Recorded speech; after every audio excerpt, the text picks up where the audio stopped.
Joining us on ROC Stars TV today is Rochester business legend Tom Golisano. Tom founded Paychex in 1971 with the mission to bring payroll services to the small business market, and boy did he ever. Today, Paychex is a public company with billions in annual revenue and has afforded Tom the opportunity to pursue many other business and philanthropic ventures. Today, he'll share his journey with us and also tell us about his upcoming book, next on ROC Stars TV. Good morning and welcome to ROC Stars TV. I am David Mammano, your host. Sandy Waters, my co-host, is on vacation this week in Italy. Could not be here, and she's very sad because I have truly a rock star guest today. I have the one and only Tom Golisano. If you haven't heard of him, founder of Paychex, which has done quite well, and really excited to have you on the show, Tom. Thank you so much for making the time. My pleasure, Dave. Really appreciate it. We really appreciate it. So you are such a great Rochester success story. We're all so proud of you.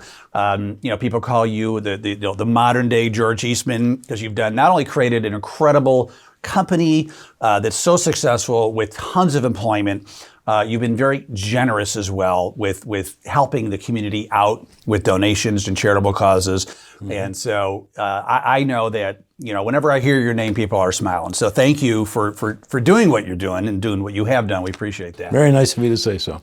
A lot of us know the story about Paychex, and you, especially if we're here in Rochester. And I want to talk about that a little bit, but I want to back up a little bit first, if you don't mind. Sure. What was life like with, little Tom? Tom is a kid, the family. I think you grew up in Irondequoit, right? Tell us a little bit about that, if you don't mind. Typical Italian family. I had a brother and a sister. We lived in West Irondequoit. It was a little unique to be an Italian in West Irondequoit in the 50s, mm-hmm. but we survived it. There's a lot of stuff that went on back then. Mm-hmm. Went to Irondequoit High School. Didn't really care too much about school, mm-hmm. but I loved to play baseball. Mm-hmm. And Irondequoit we had a championship team my junior year. Got out of Irondequoit. Didn't really have a sense of direction. So I went to Kodak, Xerox, and Bausch & Lomb and applied for jobs as a high school graduate. Nobody wanted to talk to me. Hmm.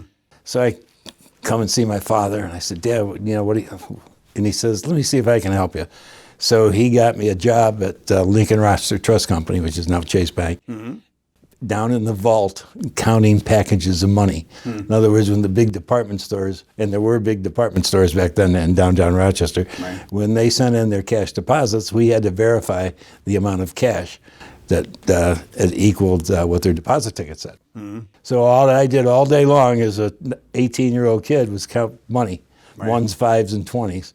And it took me about 3 months to realize there's got to be more to life than this. Right. So I decided to apply at Alfred Tech. Mm-hmm. I went down and saw the admissions people, and they said, yeah, we'll take you, but you don't have any money. My parents had just gone through bankruptcy. Mm-hmm. You don't have any money, and you're starting at the wrong time of year. Mm-hmm. Go back to the bank and save your pennies and come back in September. I said, okay. So I went back to the bank. I started proving packages of money again, and then one day I just said, I can't do this anymore. I called up my boss, and I said, I'm done. Mm. He says, go on home, take the afternoon off, I'll call you in the morning. Mm. He called me in the morning and said, would you like to be a teller? Mm. So I became a teller for a year until I went to Alfred Tech. Right. Life at Alfred Tech was a little different than high school because I was serious about going to college at that time. Right. And I ended up on the dean's list. Wow. Okay. Which I think the teachers at Irondequoit High School would have dropped over if they heard that. Right. You should have sent them a report card. But stayed there for 2 years, got an associate's degree in business. Cool. And came back to Rochester. Great. We're going to take a quick break, Tom, and we're going to continue the story from there. We'll come back with ROC Stars and Tom Golisano in just a couple minutes. ROC Stars is supported by the Avanti Entrepreneur Network, #1 in Rochester for entrepreneurs who want to move their business forward. Visit AvantiEntrepreneur.com to learn more about their coaching services, online programs. You'll grow, learn, and connect with hundreds of successful entrepreneurs and incredible keynote speakers such as Ellen Latham, founder of Orange Theory Fitness. Move forward with the Avanti Entrepreneur Network at AvantiEntrepreneur.com.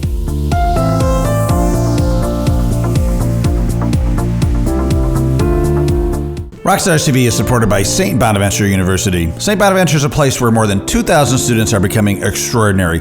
They instill in students a real passion for learning and living. Visit sbu.edu to learn more about St. Bonaventure University. Thank you so much for watching ROCstars. If you like interviews with entrepreneurs, you can also check out the Avanti Entrepreneur Podcast on your favorite podcast app, where we have incredible weekly interviews with the nation's most cutting-edge entrepreneurs. Interviews have included Grant Cardone, Tom Golisano, Ellen Latham, founder of Orange Theory Fitness, and many more. Go to AvantiEntrepreneur.com to learn more about everything we offer entrepreneurs, such as our local networking and learning group, and of course, more about the podcast. That's AvantiEntrepreneur.com. ROCstars is supported by Rochester's hippest men's clothing store, Incognito Menswear and Tuck Shop in Penfield. For top-notch service, style, and quality, Incognito suits you. Welcome back to ROCstars. Good morning. So happy that you're starting our morning with us. I'm here this morning with Tom Golisano, founder of Paychex and Rochester ROC Star. So thanks again for being on the show, Tom. Really appreciate it. My pleasure. So I asked you, about little Tom, growing up in Irondequoit, graduated high school with it sounds like none of the report cards were put on the fridge. Is that safe to say? No, nobody was especially proud of that. So they didn't make it to the fridge. But they got better when I got to Elford. Then you went to college. Yeah. You took it seriously, made Dean's List, yeah. and probably made some of those Irondequoit teachers proud after all, right? So hopefully. Yeah. Cool. So then what'd you do after college? Well, I came back to Rochester. I got married while we were in school, and I went to work for Monroe Savings Bank. And they hired me because of my Italian heritage. They wanted me to go to a branch that was in an Italian neighborhood, actually Goodman Plaza, right, so I could relate to some of the citizens around there. I said sure, and I did that for about a year. And then they brought me over to the main office and gave me a desk on the platform. So I did everything from open accounts to take mortgage applications. And I was doing pretty well at the bank, and they seemed to like me. But something happened one day. My wife's brother came over to the house and said, I'm an engineering student at RIT. I got a co-op job at the dental company, Cybron, and I want to know if you think they're paying me enough. Well, he's a college student on a co-op job. He was making more money than I was. Really? That was on a Friday afternoon. Monday, I walked into the bank, handed my resignation, had no idea where I was going to go from there. I just knew I was going from there. Right. Yeah. They offered me a significant raise, which, tempted me for a moment, but not very long. Yeah. And then I became a sales rep for Burroughs Corporation. Now, this was the predecessor to the PCs, accounting machines. Okay. They ranged from $2,000 to $7,000, and I did that for 2 years. But then one day I was making a presentation to the village of Churchville to do water billing on one of these machines, and I thought I was going to get the deal. So I go back and I tell my branch manager, I think I got this deal. He says, well, where are they going to do their bid advertisement? I said, their what? He said, their bid advertisement. It's over $1,000. They got to advertise their bids in a newspaper publication. Yeah. Why don't you get them to do it in the Churchville newspaper, the Churchville Gazette, whatever it is? Right. Yeah. I said, oh. So I went home that night. And obviously the reason to put it in the Churchville Gazette is so the competition won't see it. Right. So I went home that night and started thinking. Next day, I went to the library and found out there were, in upstate New York, 53 daily newspapers and 375 weeklies. And how much it would cost to subscribe to all of them, with the idea that I would read them all, clip out all the bid advertisements, and put out a publication 2 or 3 times a week to companies that wanted to sell to those municipalities or school districts, like, for example, school buses or audiovisual equipment or highway equipment. Right. So I'm sitting on the idea, and one Friday night we're in the branch office of Burroughs and we're having beer and sandwiches and playing cards, and we always get around to talk about going into business. The branch manager comes in and hears us talking like this, and he says, you guys are all the same, you talk about it, but you never do it. Like, that was, again, on Friday. Monday I walked in with my resignation. Wow. And I started a company called Bidder's Guide, and it did exactly what I explained it. And it's funny, now that was in 1966. I was in a public forum a couple years ago, and these 2 young men came up to me and said, Mr. Golisano, we owned Bidder's Guide, which was the name of the company. So the company has existed for over 50-some years. Right. It's still in operation. So Right. I was especially proud of that. Yeah. That's awesome. That's great. So you did Bidder's Guide. Did Bidder's Guide for 2 years, realized that it wasn't going to meet my needs financially long term. So I decided to keep it part-time and go to work for someone else full-time. And the company I chose was Electronic Accounting Systems, EAS, which was a payroll processor. Very typical in those days of payroll processors who wanted to go after large companies, 50 employees and above. Well, I became a salesperson, and then they made me sales manager. And I'm driving down the street one day, and most of the businesses in this city are less than 50 employees. Yeah. And nobody's performing a service that would appeal to them. So I got to thinking, well, maybe just a couple new ideas. One, have them call in information on the phone rather than fill out computer input sheets. Right. Okay, very efficient and actually more correct. Second, we would do payroll tax returns. Your employer in New York State with 5 employees, you got a minimum of 49 or 50 payroll tax returns and payments. Right. Nobody was doing that part of the function. And third, price it so small companies could afford it. So I went to the management of EAS and I said, let's form a division, I'll run it, et cetera. And they said no. And they said, we don't think the small businesses are great prospects for us. And I reminded them that 95% of them have less, of the businesses in this country have less than 50 employees. Right. And they still said no. So one day I decided, not on a Friday afternoon, but Right. You broke the trend, huh? Right, that I would start a company called, actually it was called Paymaster. Paymaster was a company that manufactured check writing machines, okay? But they had never registered anywhere with their trademarks. So I took Paymaster. I thought it was a great name. Back then it would have been more popular because government employees were paid by Paymaster, especially people in the service. Right. So we started a company called Paymaster.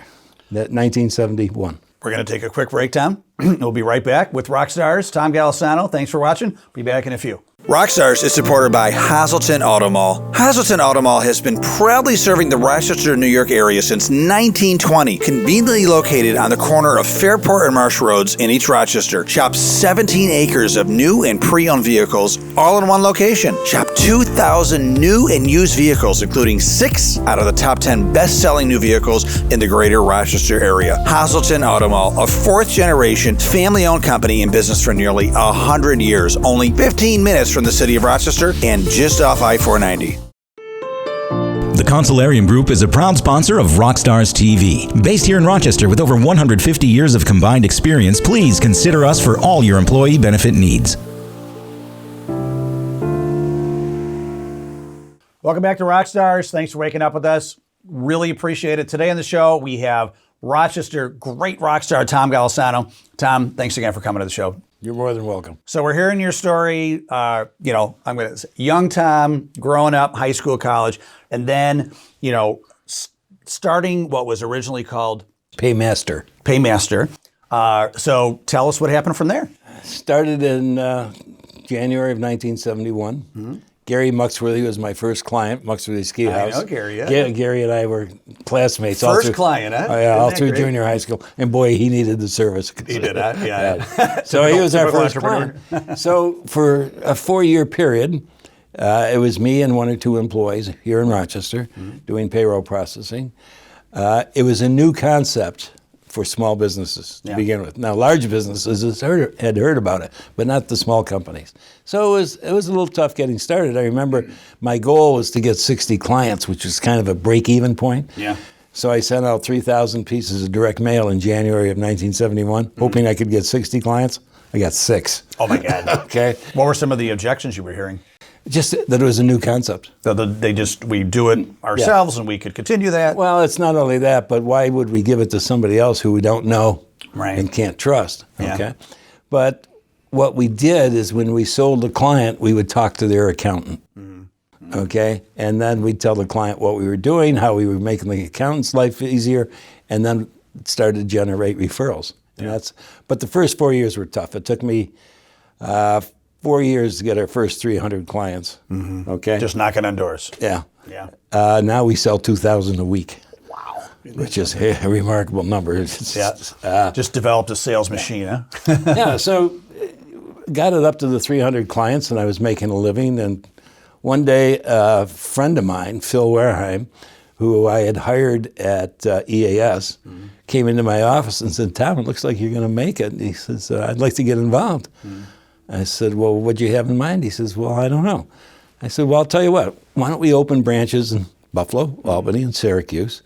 You be responsible for them, and we'll go 50-50 on the ownership and on the investment." And Phil said, "Okay." That's a smart answer to that question. Yeah, so he left EAS and opened up first the Syracuse branch. Got him established, and an employee of a client walked in the door one day and said, "Tom, this service is terrific." He says, "Any chance we could do something somewhere else in a different city?" I says, "Well, what'd you have in mind?" He says, "Well, I'd like to go to Miami." I says, "Well, you know, Chuck, you're a good guy." His name was Chuck Wilmer. I said, "Chuck, I think you're a good guy, but I don't know you. I don't know if I could go in partnerships with you anyway." He says, "I don't want to be your partner. I want to be your franchisee." Wow, okay. I said, "Oh, that's different. Initial fee, royalty, travel reimbursement." He says, "Yeah, we'll do all that." So we got together, threw the lawyers out of the room, came up with a franchise agreement, and off he went. So after I got those two established, I said, you know, maybe this is a way to grow a national company. So from that point on, during a 4-year period, I brought in a total of 17 different people. 10 of them were 10 of them were partnerships, and 6 of them were franchisees. And one of them was my ex-wife, who moved to New York City and started a Paychex branch in New York, in Long Island. She did a wonderful job. Okay, so getting those people started, and they were all appearing to have made it in their new cities. But you start thinking about some things. How are we going to walk away from this someday? I got these 10 partners. I can't afford to buy them out. They can't buy me out. Some of them were very good in sales, but not very good in operations, and vice versa. So we didn't do a good job of skill matching. And 3, I noticed that some of their ambitions were starting to change.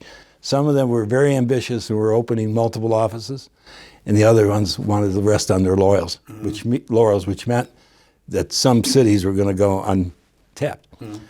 So I got this idea, and I got them all together in Nassau in the Bahamas, which is now the Atlantis Net Hotel, and proposed to them that we consolidate into one company.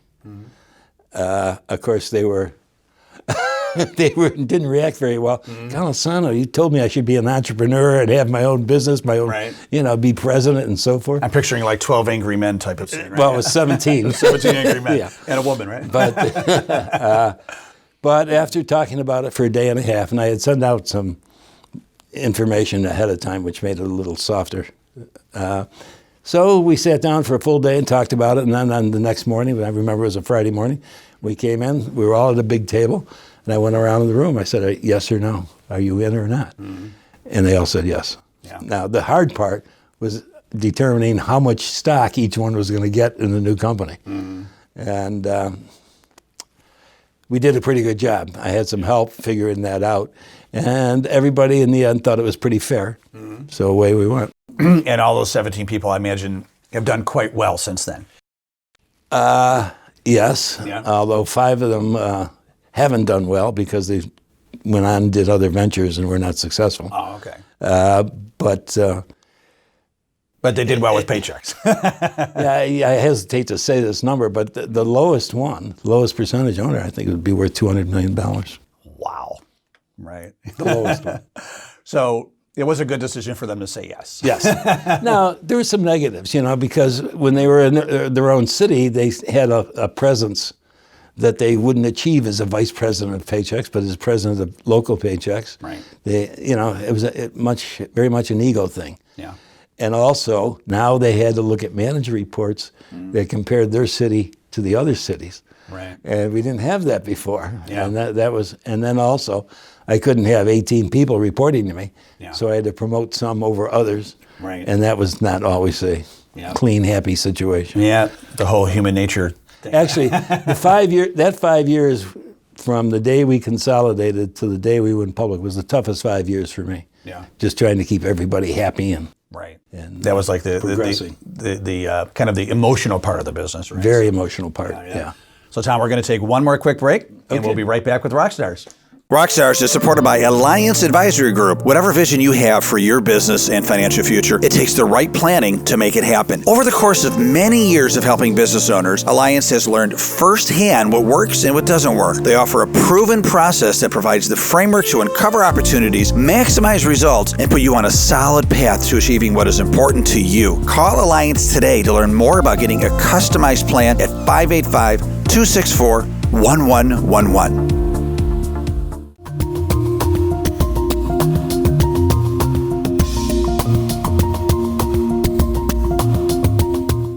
Thank you so much for watching ROC Stars. If you like interviews with entrepreneurs, you can also check out the Avanti Entrepreneur Podcast on your favorite podcast app, where we have incredible weekly interviews with the nation's most cutting-edge entrepreneurs. Interviews have included Grant Cardone, Tom Golisano, Ellen Latham, founder of Orange Theory Fitness, and many more. Go to AvantiEntrepreneur.com to learn more about everything we offer entrepreneurs, such as our local networking and learning group, and of course, more about the podcast. That's AvantiEntrepreneur.com.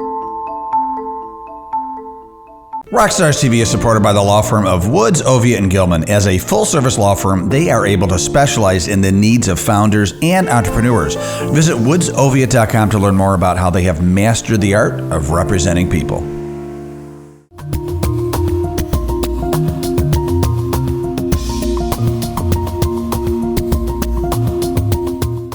Welcome back to ROC Stars. We're here with Tom Golisano for our final segment on the ROC Stars show. Tom, thanks again for being on the show. So great to hear about your journey, because I think a lot of people know Paychex today, and it's really interesting to me, and I'm sure a lot of other people, how it got there, right? You're writing a book for entrepreneurs, kind of taking all your experiences and wisdom, and I'm at the roller coaster, probably all the great things that you did, but maybe some of the mistakes too. Oh, there's definitely mistakes in there. Putting them all in one, right? So excited for your book. That's coming out in February, is that right? The release officially is February. HarperCollins is the publisher. Excellent. Which I was very happy to have them join with us on. Yeah, that's a great publisher. So excellent. So that being said, obviously we can't recite the whole book in the final minutes we have left. But if you wanted to kind of summarize some advice for some of these entrepreneurs that are going to be reading this book, how would you help somebody, ascertaining if they should be an entrepreneur or if they already took that step? What are some of the things they should be thinking about? Well, there's a number of them, obviously, but a primary one I think is having industry knowledge. I think is very, very important. I think the reason Paychex started off, even though it was very difficult, because we had industry knowledge. In other words, we knew the market, we knew the potential was there, we knew how to deliver the product that the companies wanted, etc.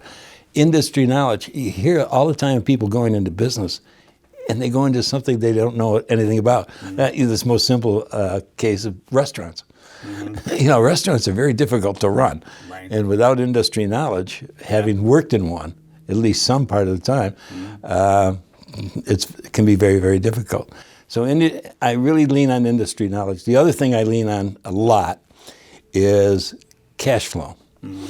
So many times you have entrepreneurs say to their banker or to their investors, we have a cash flow problem.